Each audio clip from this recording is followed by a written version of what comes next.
Computador. Ah, ça va. Ça va.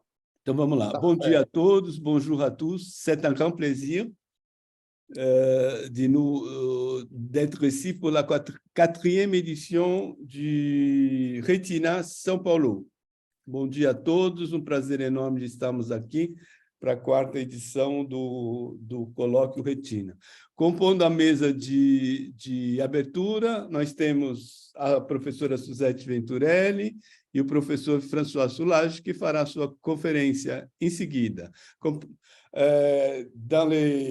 Dans cette session d'ouverture, on a aussi avec nous Suzette Venturelli et aussi le professeur François Soulages, que fera la conférence d'ouverture. E dizemos a todos, então, com grande prazer e satisfação que a gente agradece a presença de todos. E passo a palavra para a Suzette, se quiser falar alguma coisa também, por favor, e depois a gente já ataca com o François Soulages. Então, bem-vindo todos e todas. Direito. Acho que parece a Rosa Folcone, acho que umas 3 horas da tarde. Eu deixei dar queria pedir que vocês desligassem meio, o microfone. com acesso para ela lá em casa. Mandei uma mensagem pelo WhatsApp, mas não sei direito. Tio, você pode, acho que, ligar aí do eu estou fazendo isso, sim. estou fazendo isso. Quem está falando certamente. Bom, é muito importante para a gente esse evento e a parceria que temos com o professor François Soulages, uma pessoa assim, importantíssima, né, no nosso campo das artes visuais, da imagem, da arte e tecnologia. Merci beaucoup à tous pour être ici avec nous. J'ai dit que c'est très important notre connexion avec le groupe Rétine International, d'où François Soulages est le responsable à plusieurs années et on est très content d'être avec vous encore cette fois. Et nous envisageons que le prochain colloque sera présentiel. On va essayer encore. Merci beaucoup. Ok, merci. On fera donc une petite présentation en portugais pour le professeur François Soulages. Je crois que ce n'est pas nécessaire, mais quand même, il faut le faire, mais on ne va pas le faire en français. Là, je crois que tout le monde connaît très, très bien les professeurs Soulages. Bom, o François Soulages é professor emérito da Universidade de Paris 8 e do Instituto Nacional de História da Arte em Paris. É fundador-presidente da Cooperativa de Pesquisa Retina. É autor de vários livros, entre eles, em português, A Estética da Fotografia, Perda e Permanência. É organizador pela editora Harmattan, de Paris, de quase uma centena de livros e coletâneas sobre estética, imagens e fotografia. Bon, François, c'est un énorme plaisir. Maintenant, on va faire une traduction consécutive. Moi et Suzette, soit bienvenue entre nous et merci beaucoup d'être ici avec nous. Merci beaucoup à tous d'être là, et en particulier à Gilberto et Suzette. C'est à la fois une grande joie d'être avec vous, mais c'est aussi une grande responsabilité parce que ça fait plus de 20 ans qu'on travaille ensemble. Et je trouve ça vraiment formidable de pouvoir rester à travailler ensemble. Então, o Soulages ele falou que é um grande prazer de estar aqui. Ele agradece especialmente a mim e a Suzette, que já faz mais de 20 anos que a gente trabalha juntos, né, dentro desse grupo Retina e de outras atividades também. Et nous avons décidé, il y a maintenant quelques mois, c'était même au début de l'année dernière, de faire ce colloque sur l'existence et le numérique, et ce pour 2 raisons. Então, a gente já faz algum tempo que decidiu fazer esse colóquio, né? Que trabalhando sobre essa questão do digital e da existência.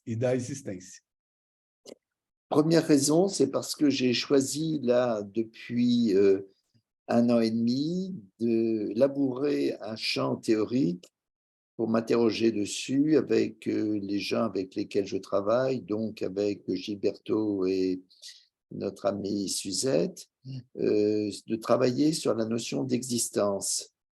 Então, já faz algum tempo que ele está discutindo, querendo trabalhar em cima desse tema, notadamente a questão da existência, que é o que ele vai desenvolver aqui na fala dele. Pourquoi cette question d'existence? Pour 2 raisons. La première, c'est parce que philosophiquement, c'est un concept qui m'a toujours passionné et j'ai toujours eu envie d'y passer du temps. Et deuxième raison, parce que je trouve que les artistes et les pratiques artistiques nous interrogent beaucoup sur l'existence. Então, primeiro porque a palavra existência é um termo que há muito tempo ele se sente indicado a trabalhar com essa mesma questão, e depois é porque ele acredita também que a palavra existência, ela é extremamente, o conceito existência é extremamente forte para os artistas também. Et la deuxième raison pour laquelle nous faisons ce colloque sur existence et numérique, c'est parce que depuis plus de 10 ans, nous travaillons tous les 3 sur cette question du numérique, sur les questions de l'image. Et chacun à partir de sa pratique, Gilberto et Suzette à partir de leur pratique artistique et de leur pratique théorique, et moi plus modestement à partir de ma pratique théorique et philosophique.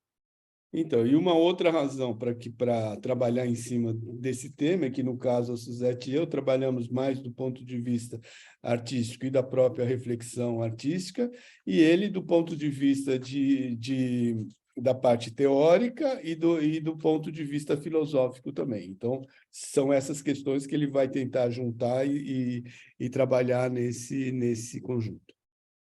Et c'est pourquoi j'ai demandé à 8 artistes et théoriciens de présenter dans les 2 tables rondes qui vont suivre leur manière, enfin, comment ils voyaient la question, le problème de existence et numérique.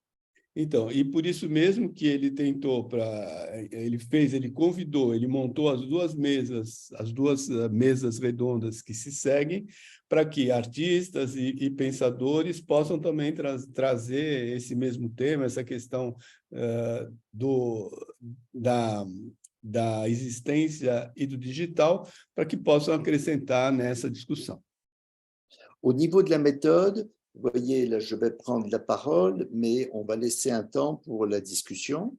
Et pour les tables rondes, les amis prendront la parole et puis il y aura un temps pour la discussion. Bref, le colloque, c'est le tout. Então, ou seja, ele vai pegar o tempo, ou seja, lembrando que o colóquio é essa totalidade, ou seja, o colóquio faz as mesas redondas que se seguem, elas também fazem parte do próprio colóquio. É esse conjunto, né, que vai discutir essa questão do digital e da existência. C'est aussi ce qui suivra, à savoir certainement, assurément un livre en français, un livre papier, peut-être un livre papier au Brésil, assurément aussi quelque chose de numérique, et puis des travaux qui vont se mélanger, et voilà, c'est le début de l'aventure, et c'est très bien.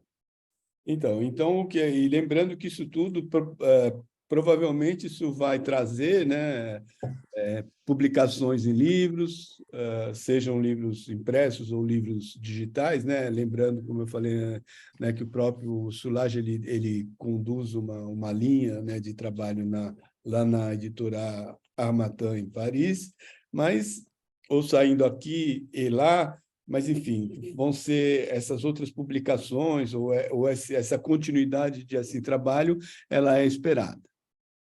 Alors, ce sera la fin de mon introduction du colloque. Je remercie vraiment du fond du cœur Gilberto et Suzette pour organiser, pour le fait qu'on travaille ensemble, et puis aussi concrètement pour tout ce qu'ils ont fait, les programmes, les organisations et les traductions. Então, ele realmente agradece por essa possibilidade de estarmos todos juntos aqui, né? E que é realmente uma coisa bastante importante, né? De estarmos aqui presentes discutindo isso, e com isso ele vai encerrar essa primeira parte, que é a parte introdutória da fala, agradecendo a todos, né? Pela organização e também pela presença dos que estão aqui. Voilà, peut-être, c'est comme tu le désires, Gilberto, Suzette, on passe tout de suite à la conférence d'ouverture. Ok, s'il te plaît, ouais, immédiatement, tout à fait. On commence comme ça, hein? Oui. Voilà. Je vous demande une seconde. Non, juste une seconde. Voilà. Alors, j'ai intitulé mon... Excuse-moi, Gilberto, j'ai jusqu'à 15h45 environ, c'est ça? Oui, laissez-moi voir, 15h50. 15h50. Très Okay. bien. Alors, ce matin, quand nous sommes au Brésil, cet après-midi, quand nous sommes en France, nous allons réfléchir sur existence numérique et intelligence artificielle. Então, hoje o que nós vamos discutir é sobre inteligência artificial e existência digital. Je dirais IA plutôt qu'intelligence artificielle et j'expliquerai pourquoi. Ele prefere dizer IA do que falar inteligência artificial, e ele já vai dizer as razões. Alors, cette rencontre et ce colloque est le 3e que j'organise sur l'existence. Il y a déjà eu existence et photographie et existence et littérature. Et Pardon. Esse é o terceiro colóquio que ele organiza sobre esse tema existência, que agora vai ser específico. Ele já fez um sobre existência e literatura, e o outro eu realmente passei, mas enfim, são sobre questões... E fotografia. E fotografia, obrigado, Suzette.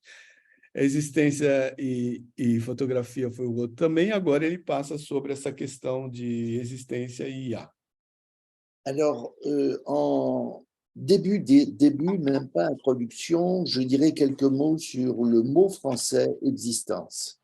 Então, para ele começar, ele vai falar alguma coisa sobre a palavra francesa existência. Mais qui se rapproche, qui est de la même famille que le mot brésilien. Mas que tem a mesma procedência latina da palavra existência em português. Exactement. Ça vient du mot latin existentia, qui vient du verbe existere. Essa palavra latina, né, que é a existência ou existência, que vem da existenciar, que vem do verbo existire. Sistere, se tenir. Et exister, c'est donc se tenir hors de, ex.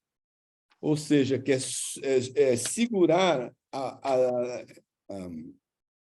a partir desse ex, de existência, suportar, além desse ex. Il y a donc en français deux utilisations possibles du mot existence, un sens faible et un sens fort. Existência em francês tem um senso mais assim comum e tem um senso mais forte. L'existence faible, on pourrait aussi dire la vie. C'est pas, à mon avis, très intéressant. De maneira mais assim corriqueira, pode ser a existência nesse sentido de como nós vivemos, por exemplo. Et le sens fort, c'est ce qui insiste sur l'exister proprement humain. Est-ce que ça existe, justement, cet exister proprement humain? Então, nesse sentido forte é esse existir do ponto de vista humano. Ex, hors d'eux, hors de quoi? Hors d'un quelque chose ou d'un quelqu'un ou bien hors de soi? Comment pourrait-on se tenir hors de soi? Como que você pode como que você pode, então, pensar e ficar fora de si? Como que se dá essa relação? Et je crois que c'est la nature et le paradoxe de l'existence, le nécessaire et impensable hors de soi d'existence. O que seria isso daí, ele acredita que é onde está realmente a grande questão, ou seja, como que você pode pensar a existência fora de você mesmo? Suzete, você continua um pouquinho, então? Continuo. Eu tenho que fazer aqui. Et vous voyez qu'on n'est pas dans la vie, là on est dans... Qu'est-ce que c'est que exister et être toujours dans cette sortie de soi? Aí estamos também num paradoxo, né, onde a existência, será que ela existe também fora de si mesmo? On est renvoyé à des problèmes que l'on retrouve en philosophie européenne avec le solipsisme. Est-ce que le monde extérieur existe? Est-ce que autrui existe? Est-ce que j'existe? Então, é uma questão também que vem do eurocentrismo, né? Será que esse mundo existe aqui fora? Et on retrouve cela aussi dans la pensée indienne, dans le Vasubandhu, quand Dharmakirti s'oppose au solipsisme dans son fameux établissement des autres séries cognitives. Então, aqui nós temos também algumas dificuldades, né? Como Berkeley fala, o que se diz da existência absoluta das coisas não pensantes, né? Sem relação com uma percepção que dela se tenha. Parce que pour lui, ma conscience n'existe pas seule.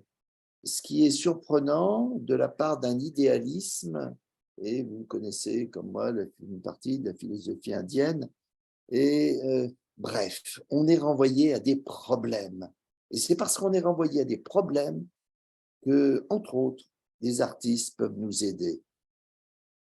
Aí ele remete o seu texto à filosofia indiana, se questionando sobre a questão da existência e de como os artistas podem ajudar a entender essa questão.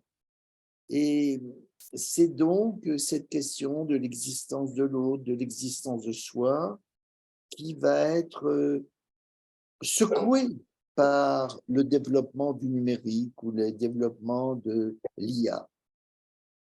Bom, aí ele pensa, não é, que essa relação da existência de si mesmo, a existência do outro, que também fomenta questões, né, que envolvem o digital hoje, e principalmente o desenvolvimento das IAs.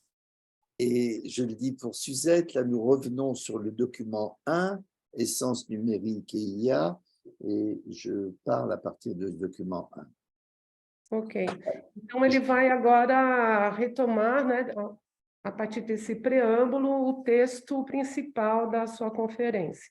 Alors, je partirai de la phrase de Gunther Anders, « Honte qui s'empare de l'homme devant l'humiliante qualité des choses qu'il a lui-même fabriquées, l'opprobre fondamental qui donne à l'homme honte de lui-même, c'est son origine. Il a honte d'être devenu plutôt que d'avoir été fabriqué. » Agora ele retoma, ele cita, né, Gunther Anders, que diz: vergonha que apoderasse do homem diante da qualidade humilhante das coisas que ele mesmo fez.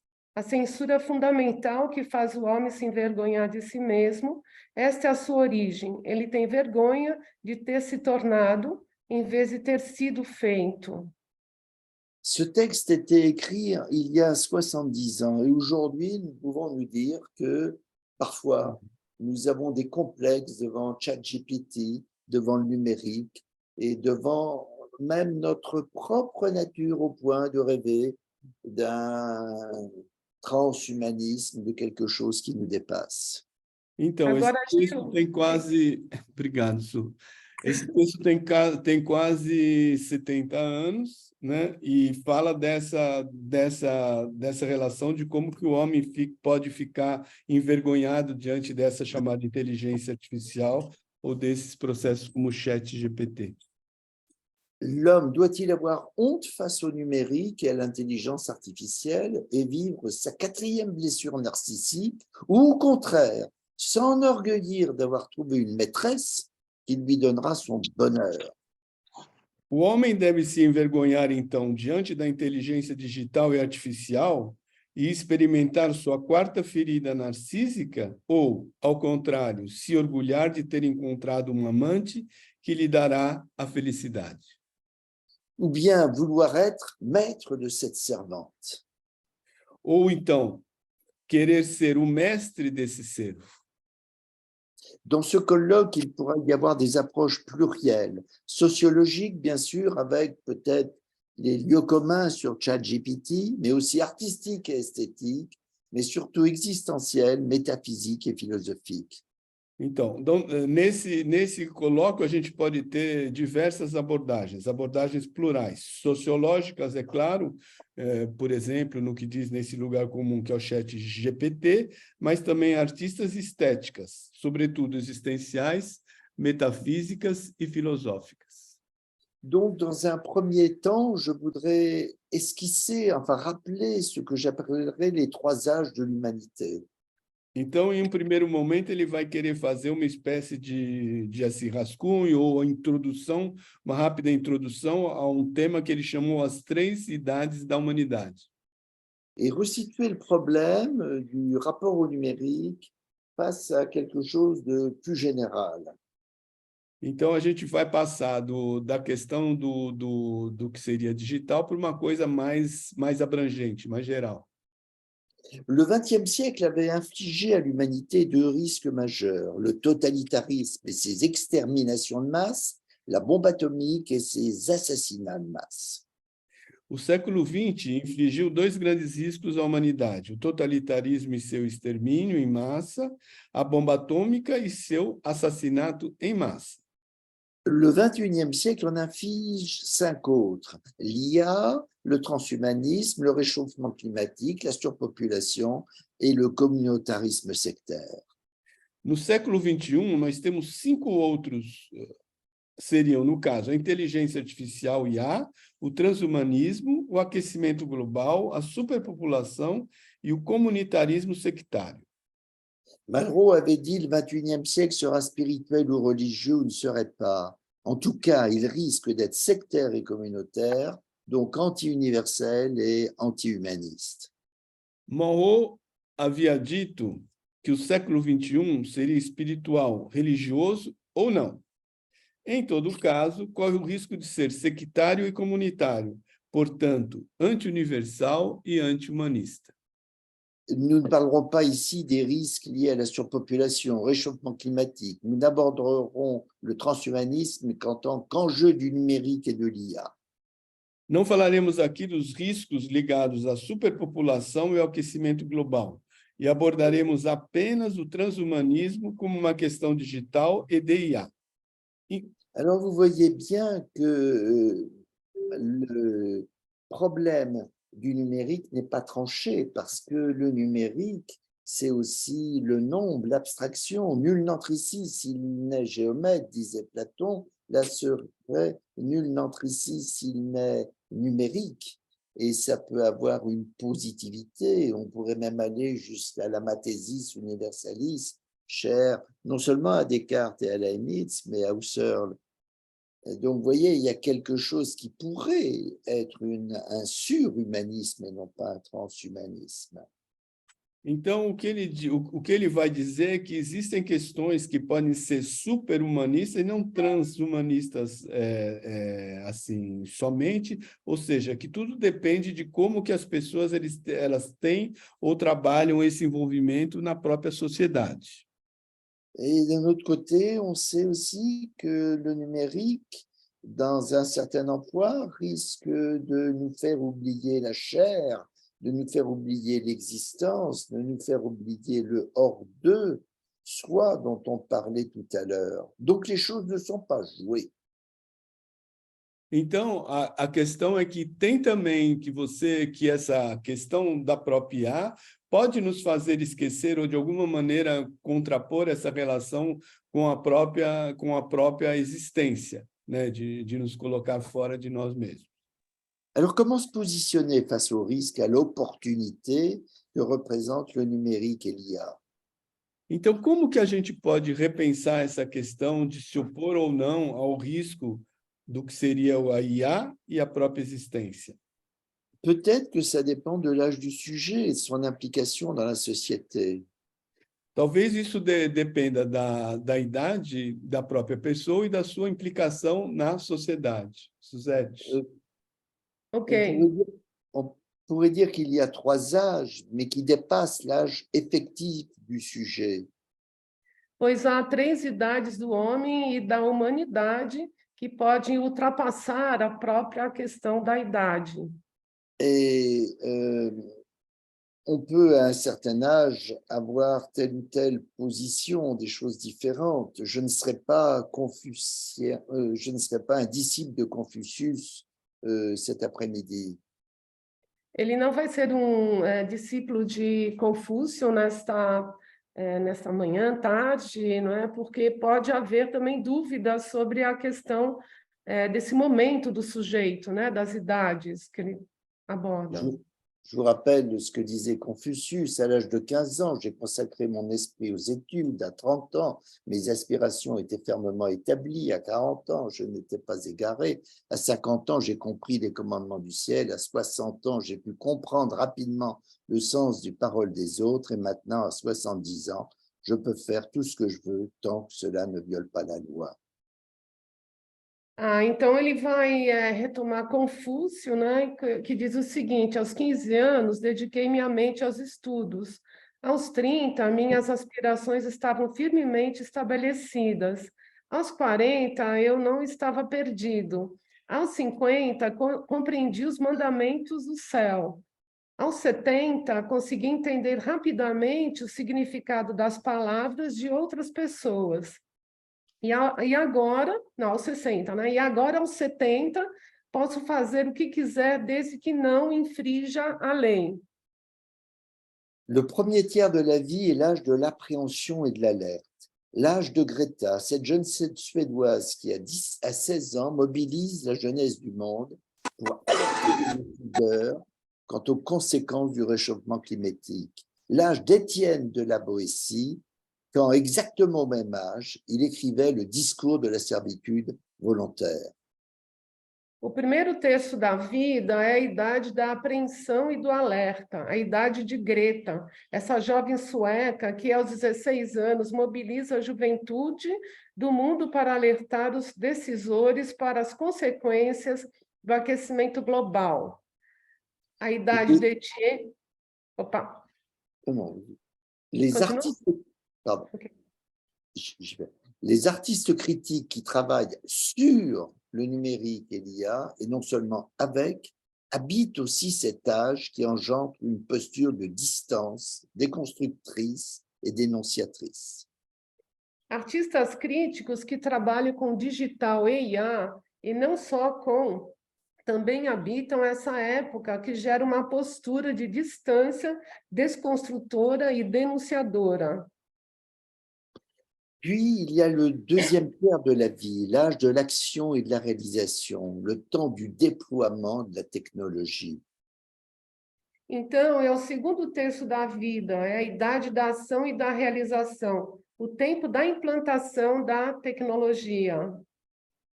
Alors, à cet âge, on croit transformer le monde grâce au numérique et à l'IA. Esta é a idade em que acreditamos estar transformando o mundo graças ao digital e à IA.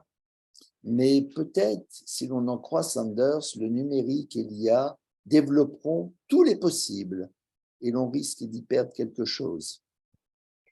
Mas talvez, como cita Anders, que ele mostra, para qualquer tecnologia digital e IA, com toda a probabilidade, desenvolverão todas as suas possibilidades se não tivermos cuidado? En tout cas, cet âge se focalise sur les réalisations et les progrès. De qualquer forma, essa idade se concentra em conquistas e progresso. Alors, il y a le troisième tiers de la vie, l'âge de l'inaction et de la méditation. Finalmente, temos o último terço da vida, que é a idade da inação e da meditação. On y fait non tant le bilan que l'évaluation du passé présent pour imaginer l'avenir du monde infiltré par l'AI. Não é tanto uma avaliação quanto uma avaliação do passado presente para imaginar o futuro do mundo infiltrado pela IA. Cet âge se focalise sur les causes probables et les présupposés. Essa idade se concentra em causas e suposições prováveis. Gil? Ok, on arrive. Tá. Mais vous comprenez que c'est les trois âges qu'il faut articuler entre eux. Mas vocês entendam que, na verdade, são essas três idades que precisam ser articuladas entre elas. Et faire de l'interdisciplinarité. Ou seja, de trabalhar com a interdisciplinaridade. Et c'est là où les difficultés commencent. E aí que é onde a dificuldade começa. Deuxième point, l'urgence opportune. O segundo ponto, a urgência oportuna. Eu égard à ces enjeux, au rapport à l'existence, il est urgent de réfléchir sur le numérique et l'IA. Ils sont un risque et une opportunité. A urgência oportuna. Diante de seus desafios, é urgente refletir sobre tecnologia digital e IA, porque são um risco e uma oportunidade. Un risque pour l'humanité et pour l'histoire. Um risco para a humanidade e para a história. Pour les hommes, pour mieux que l'humanité, l'interhumanité, car il n'y a d'humain que quand il y a interhumanité.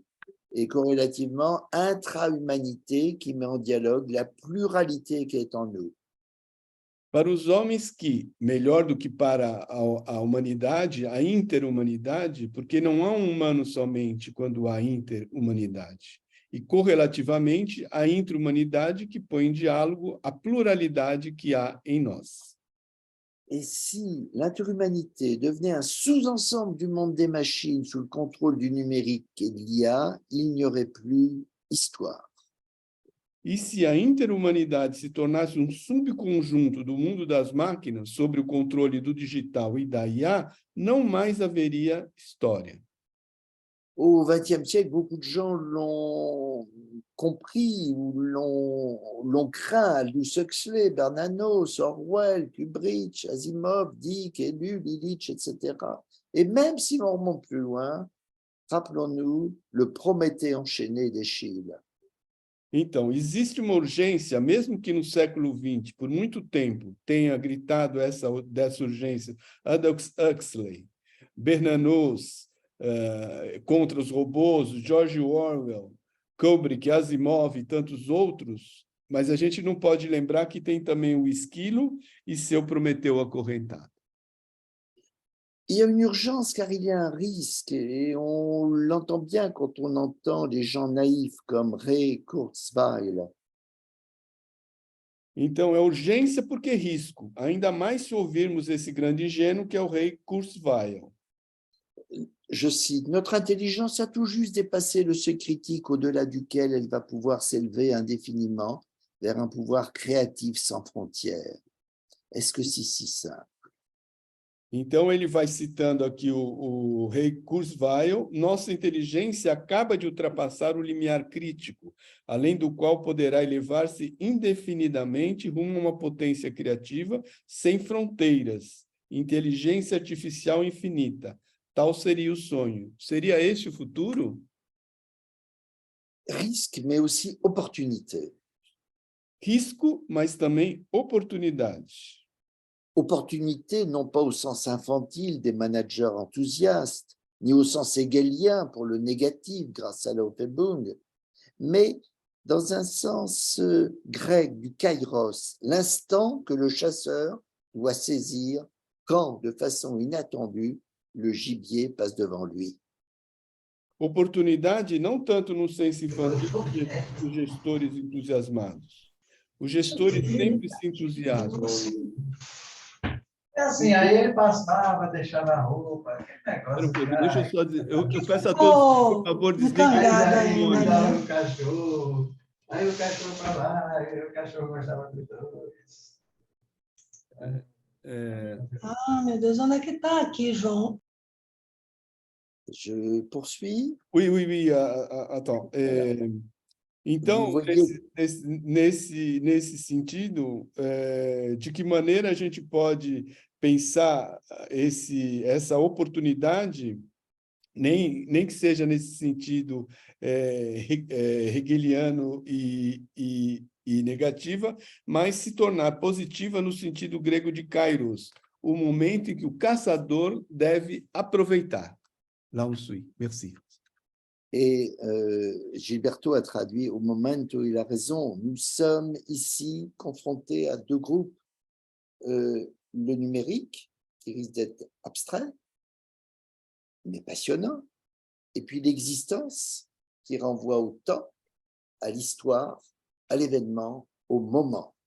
Et peut-on articuler les deux? Então, de que maneira a gente vai articular esses dois momentos? Essa é a grande questão, né? Como que a gente consegue trazer essas duas questões à baila de maneira simultânea? Vous comprenez que le chasseur face au gibier est existant parce qu'il sort de lui-même et parce que le gibier, c'est quelque chose qui est extérieur à lui et il va en faire quelque chose. Donc, il y a une culture de l'inattendu dans la culture de l'humanité. Então, é extremamente importante lembrar que o caçador e a sua caça, eles têm essa relação que está estabelecida entre eles, e lembrando que existe esse inesperado, né? que é o que vai tornar essa situação realmente interessante aí, do ponto de vista que está sendo discutido aqui. Avec le numérique et l'IA, nous risquons d'être non pas face à une situation nouvelle, mais face à une condition. Situation nouvelle, condition qui continue. Então, com essa nova situação, a gente passa de uma situação nova para uma questão de uma nova condição. Suzete, você pode continuar, que eu estou admitindo as pessoas aqui. Tá bem.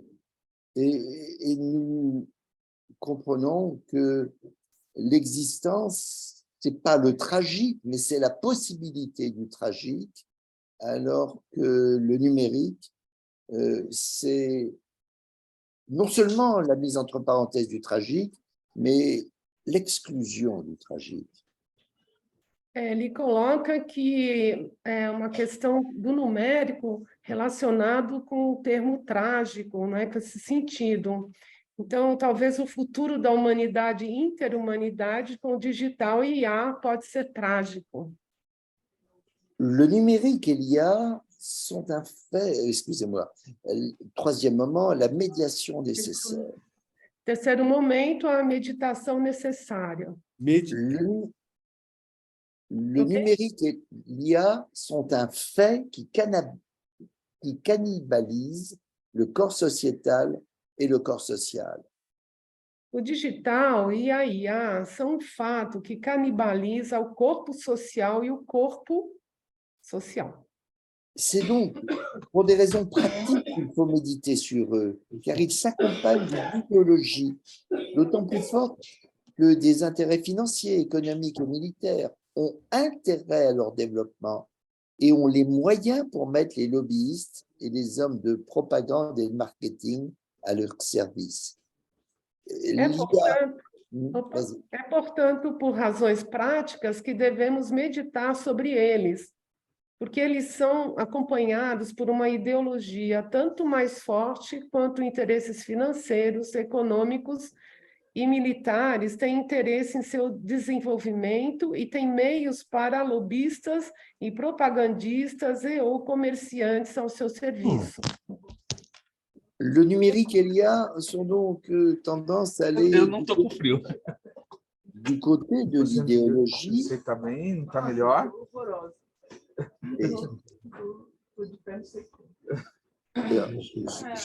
Je reprends si vous voulez bien. Ok? Mais avant le numérique et l'IA, bien des produits ont été le résultat d'une intelligence et d'un artifice. Mas, antes do digital e da IA, muitos produtos eram frutos, né, de inteligência e artifício. Et n'oublions jamais que le mot intelligence de IA ne signifie absolument pas intelligence au sens habituel du terme en français. E nunca vamos esquecer que inteligência de IA absolutamente não significa inteligência no sentido francês do termo. C'est un anglicisme qui est idéologiquement mis en place. É um anglicismo, né, que vem se tornando assim corrente. Une flèche taillée il y a 10 000 ans est le fruit d'une intelligence artificielle. Antes de mostrar, bom, uma flecha cortada há 10.000 anos também é fruto de uma inteligência. Elle est, on peut le dire, une création, quelque chose de nouveau, d'originaire qui se produit. Então, as condições de sua produção, né, poderíamos até dizer, de sua criação, é alguma coisa de original.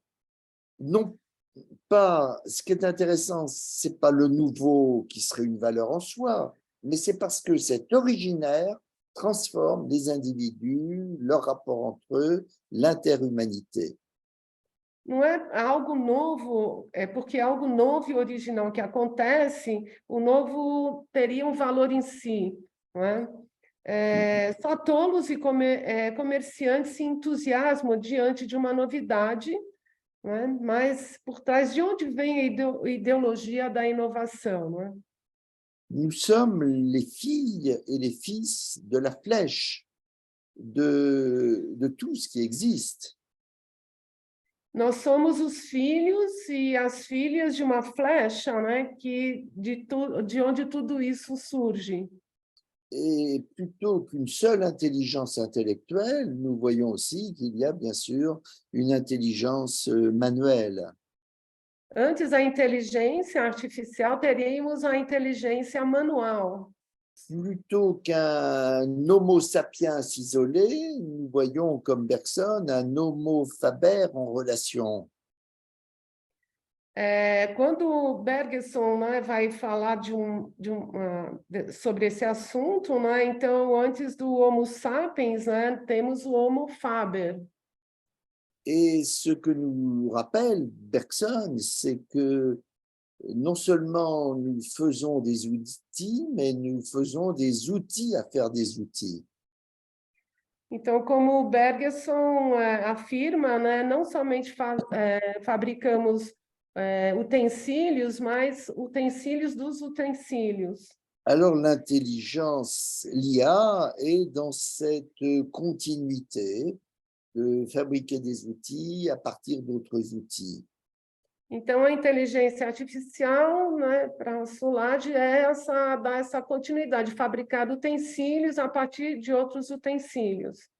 Et on pourrait peut-être même dire qu'il y a une logique de l'IA et du numérique. E, nesse sentido, ele diz que há uma lógica do digital e o numérico.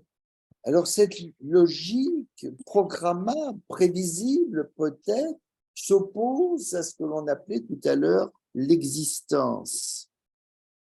Então, essa lógica, né, vai remeter ao que ele falou no início sobre a questão da existência. Gil, pode pegar agora? Pode ser mais um pouquinho aí na frente que eu pego para eu achar o começo da fala. Tá bom.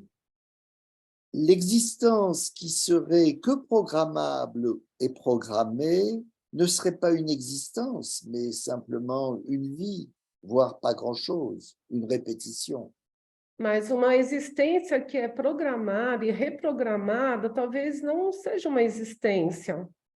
Alors faisons un pas de côté, regardons, rappelons-nous l'histoire de l'art. Agora ele vai pensar conosco a própria história da IA. Et repensons à l'urinoir de Duchamp. E aí ele traz um mictório, né, de Duchamp. Il n'est pas programmable peut-être ni programmé. Ele não era programado nem programável. Et si je disais à propos de l'urinoir de Duchamp, quelle belle forme, c'est une œuvre d'art, j'aurais, je crois, à moitié raison et à moitié faux. E se eu olhasse a obra do Marcel Duchamp e dissesse que linda, é uma obra de arte, então eu diria somente metade do que seria a verdade sobre esse trabalho. Dans la mesure où la beauté de la forme n'est pas comparable à la beauté de la forme d'une œuvre faite auparavant. Porque, pardon. Vas-y. Porque, na verdade, essa beleza da qual está ali implícita essa obra de arte, ela não é só que uma parte do que está sendo dito também. Duchamp va faire une œuvre qui devient hors de l'art. Et c'est en cela qu'il va, d'une certaine manière, ouvrir à l'art contemporain. Porque esse pensamento dele está para além disso, e é isso que vai construir o que seria a arte, o regime da arte contemporânea. Et c'est toute la différence qu'il y a entre, si j'ose dire, vous et moi d'un côté et Mozart de l'autre. Nous avons appris des choses, nous sommes rentrés dans le programmé, alors que Mozart, bien sûr, avait appris, mais fait éclater la structure de l'œuvre musicale. Além disso, toda a inteligência é artificial e nem todo mundo é Mozart, por exemplo, que mesmo depois de 40 anos de assim, estúdios, ele conseguiu fazer trabalhos que só ele conseguia produzir. Et je crois que ce qui est passionnant avec le numérique et l'IA, c'est qu'elle nous oblige à réfléchir sur l'intelligence et sur l'existence. O que ele acha que é fantástico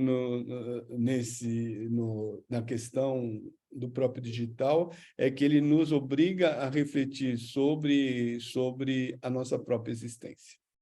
Et quand une radiologue, après un congrès sur l'IA et la radiologie, dit « notre métier ne peut plus exister, l'IA fait plus et mieux que nous », E quando radiologista, depois de uma conferência sobre o IA e a radiologia diz: o nosso trabalho não pode mais existir.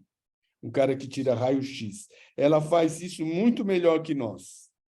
Je crois que dans ce cas-là, elle montre qu'elle n'était ni scientifique ni médecin. Elle n'était que dans un constat, rarement dans un croisement de résultats, mais surtout qu'elle s'intéressait à la maladie et non pas au malade. Or, un médecin s'intéresse aux malades, un biologiste peut s'intéresser à la maladie. Então, o que, na verdade, isso é uma coisa para ser, digamos, pensada, porque um médico, no caso, ele deve se interessar a essa questão desse ser humano e não a própria doença em si. Não é o simples patológico, entre aspas, mas um ser vivo singular em particular. Né? Então, esse radiologista... Pardon, allez. Non, vas-y. Oui. Et nous pouvons généraliser cela aux autres pratiques humaines. Então, isso pode ser generalizado para outras práticas humanas. Autre moment, de la servitude à, entre parenthèses, volontaire. Então, agora a gente passa para um outro momento, que é da servidão, o entre parênteses, voluntária. Le danger du numérique et de l'IA, c'est leur puissance. Talvez o perigo do que seja do IA e do digital é o poder deles, a potência. Non pas tant résoudre vite et bien des questions qu'à installer et fixer le prétendu sujet dans sa propre logique numérique ou IA. Não tanto para resolver muitas questões rapidamente, e tanto quanto para instalar e fixar o assunto em sua própria lógica. Responsabilité du numérique et de l'IA face à l'existence? Non, parce qu'ils ne sont ni sujet ni conscience. Responsabilidade pelo digital e o IA? Não, porque eles não são nem sujeito, nem consciência. Responsabilité de ceux qui la fabriquent? Assurément. Responsabilidade de quem o fabrica? Certamente. Quand on invente un nouveau produit, on doit toujours au moins indiquer ses dangers, voire face à l'existence, face à l'être humain, voire, comme le fit Léonard de Vinci, refuser de le faire connaître s'il est trop dangereux et par exemple de divulguer ça, je cite Léonard, manière d'aller sous l'eau à cause de la méchanceté des hommes qui s'en serviraient pour assassiner au fond des mers. Quando se inventa um novo produto, deve-se sempre, ao menos, indicar os seus perigos, ou mesmo, como fazia Leonardo da Vinci, recusar-se a divulgá-lo, se for muito perigoso. E, por exemplo, revelar sua maneira de afundar na água por causa da maldade dos homens que a usariam para matar no fundo do mar. On passe donc du numérique aux utilisateurs du numérique et on est alerté par ce jeune homme qui est Léonard de Vinci et qui nous parle de la méchanceté des hommes. Então, a gente vai passar desse numérico para os homens e vai voltar a Leonardo da Vinci, que nos fala dessa maldade dos homens. Et combien il a raison, d'une certaine manière. E, de alguma maneira, como ele tinha razão.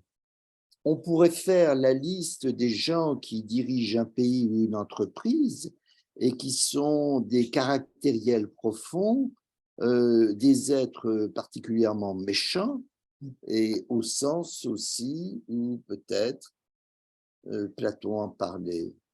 Mais qui disait, oui, Platon qui disait « nul n'est méchant volontairement ». Encore un problème. A gente poderia fazer uma lista de pessoas, industriais, descobridores que trazem todas essas questões de coisas malignas, perversas, né? E ainda, né, como que seria possível de trazer todas à baila, todos esses problemas que são aí colocados sem uma reflexão maior. Mais ne soyons pas dans la plainte, dans on n'a pas de chance. C'est à nous de réagir comme nous l'a appris Étienne de la Boétie il y a bien des siècles, contre la servitude proposée, la servitude acceptée, la servitude volontaire. Então, mas não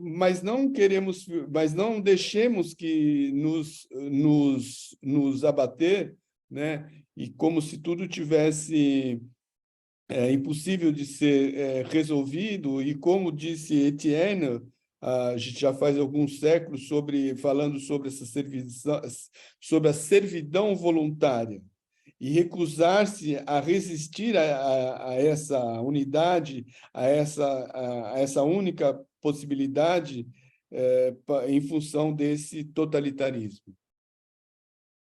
Je m'adresse à Gilberto, je saute une dizaine de lignes et ça commence par « car il vise ». À se constituer.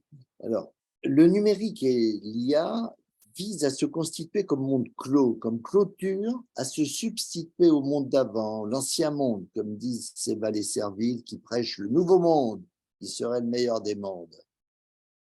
Je n'ai pas trouvé où tu es, Isabelle. Je n'ai pas trouvé non plus. Oui, attendez. Donc là, il y a un nouveau paragraphe qui commence car le tu as écrit un nouveau paragraphe, mais tu dis on lui fait comme nous sommes en train de faire dans les parcours. Oui, alors c'est peut-être 10 lignes. Bon, écoutez, c'est pas grave. J'en viens à mon propos là, et je vais le dire lentement. Donc les gens qui vont être dans les turiféraires, ceux qui vont vouloir valoriser tout cela, je crois que il faut faire attention parce que on peut passer avec le numérique de ce que j'appellerais du symbolique au diabolique, en mettant un tiret entre symbolique et diabolique. Então, a gente vai passar do simbólico para o diabólico. Et donc, Hífen entre as duas palavras aí. de la visée de la symphonie humaine et de l'interhumanité à la gestion cynique de tous et de tout. Bref, derrière tout cela, il y a des méga-dictatures douces ou dures qui peuvent advenir. Ou seja, atrás disso tudo, o cuidado que tem que se tomar é que pode vir ditaduras, que podem vir regimes totalitários que estão atrás dessas formas de pensar e dessas formas de agir. Alors, je saute plusieurs paragraphes. Le paragraphe qui commence par ne pas vouloir, la longue citation, puis le paragraphe qui commence par Étienne, et le paragraphe qui commence par sinon, et je présente la suite. Il faut donc opposer à la problématique de la question-réponse du numérique et de l'IA, celle du problème. Você achou, Suzete, ou não aí encontrou? Não, mas ele está dizendo que ele vai falar agora sobre a questão do problema da IA. Eu entendi isso, não é, Solange? Un problème n'attend pas une réponse, il attend à être travaillé. O problema não é uma resposta, mas é necessário trabalhar o problema. L'artiste l'a compris et le philosophe essaye de le comprendre aussi. Os artistas compreenderam o problema e os filósofos estão tentando compreendê-lo. Mais l'homme impliqué, le citoyen dans la société, le comprend aussi. Travailler un problème. Mas a sociedade também entende que deve trabalhar o problema. Arrêter d'être dans la position infantile du « donne-moi la réponse » ou « j'ai la réponse ». A gente tem que parar de ficar numa posição ingênua, infantil, e enfrentar a questão das IAs. Distinguer l'information et l'interrogation. Distinguir a afirmação e a interrogação. Il faut importer le problème de Celan face au numérique et à l'IA. Ce dernier écrivait « Qui sera le témoin du témoin ?» A gente tem que enfrentar essas questões, né, estamos diante de um problema de afirmação, né, de uma IA, né, de IAs, né? Demandons-nous non pas qui contrôlera le numérique et l'IA, nous ne devons pas frayer avec la politique du surveiller et punir, du surcontrôle, du contrôle qui fonctionne si fort dans le management et la bureaucratie. Ele não está dizendo que é necessário censurar, né, ou, esse desenvolvimento, né, mas devemos questioná-lo. Mais qui les évaluera? En entendant par évaluation le mot valeur, donc en passant du comment au pourquoi, de la logique de l'objectif à celle du sens, de la focalisation sur les moyens à une ouverture sur là ou les fins. Então, as questões são mais profundas, né, Gil? Ajuda aí. E a gente ficou, assim, o texto também, mas o que eu entendi agora é que que é necessário enfrentar essas questões, né, que estão surgindo com urgência, não é? Sobre os perigos, enfim, de uma maneira mais consciente. Oui, il faut aussi, François, que tu nous dises au moment qui arrivera à intelligence et humanisme. Comme ça, on aura... Voilà, je conclue. Là, je dis encore une phrase. Donc, sans cesse sur le métier, replacer le sens. Então, a gente tem que colocar a questão do sem assim parar nunca, a gente tem que trazer a questão do próprio sentido, né? Et maintenant, on saute 7 pages et on arrive à la conclusion qui fait 10 lignes, 8 lignes. Je la lis si vous y êtes. Ainsi, il faut remettre à leur place la science, la technologie, le numérique et l'IA, et ceux qui les développent. Okay. Então, agora nós vamos passar para a parte final, né, que nós estamos chegando aí no momento final. Assim, devemos colocar a ciência, a tecnologia, o digital e a IA il est non seulement naïf, mais aussi dangereux de croire qu'elles doivent tout diriger, qu'elles doivent nous diriger, et donc que nous devons être leurs esclaves. E quem as desenvolve em seu devido lugar. Não é apenas ingênuo, mas também perigoso acreditar que eles devem dirigir tudo e que eles devem nos dirigir. La soumission n'est pas de mise. E, portanto, que devemos ser seus escravos. A submissão não é necessária. L'IA doit être au service de l'IH, de l'intelligence humaine. A IA deve estar a serviço da inteligência humana. Alors, le numérique sera grandement fécond. Então, a tecnologia digital será muito frutífera. Mais si morale, art et philosophie permettent de penser, travailler le problème. Mas se a moral, a arte e a filosofia permitem pensar e trabalhar o problema. Des philosophes sont à l'ouvrage, des artistes sont à l'œuvre, il faudrait que les moralistes s'y mettent, non pas en tant que valets du politiquement correct, mais en étant qu'anciens. Os filósofos estão trabalhando, os artistas estão trabalhando, os moralistas deveriam fazer mais, não por serem servidores, Et je reprendrai la formule. mas por serem politicamente corretos. Pardon, allez-y. Léonard, Kant, réveille-toi, ils sont devenus fous. Leonardo, Kant, acordem, eles ficaram loucos. Voilà, je vous remercie, j'ai fait de la concentration, si j'ose dire, mais le texte plus long, ça apparaîtra. Voilà, merci beaucoup à mes deux amis qui m'aident depuis 20 ans à être compris par d'autres gens que des gens qui connaissent ma langue. Voilà, merci beaucoup Gilberto, merci beaucoup ma chère Suzanne. Merci a toi, François. Então, agora ele realmente agradeceu, ele falou que algumas bravo, texto, bravo. mas eu lembro, eu lembro que o texto vai ser publicado depois na própria revista DAT, a tradução em português. Mais ce que je dis là, François, est qu'après, on va publier la traduction en brésilien du texte. Donc, les gens, ils auront plus du temps, etc., pour lire et réfléchir dans ton magnifique conférence. Merci beaucoup. On commence très, très bien notre journée Retina. Merci à tout le monde. Bravo, Gil. Bravo. Obrigada, pessoal. Merci beaucoup. Merci beaucoup.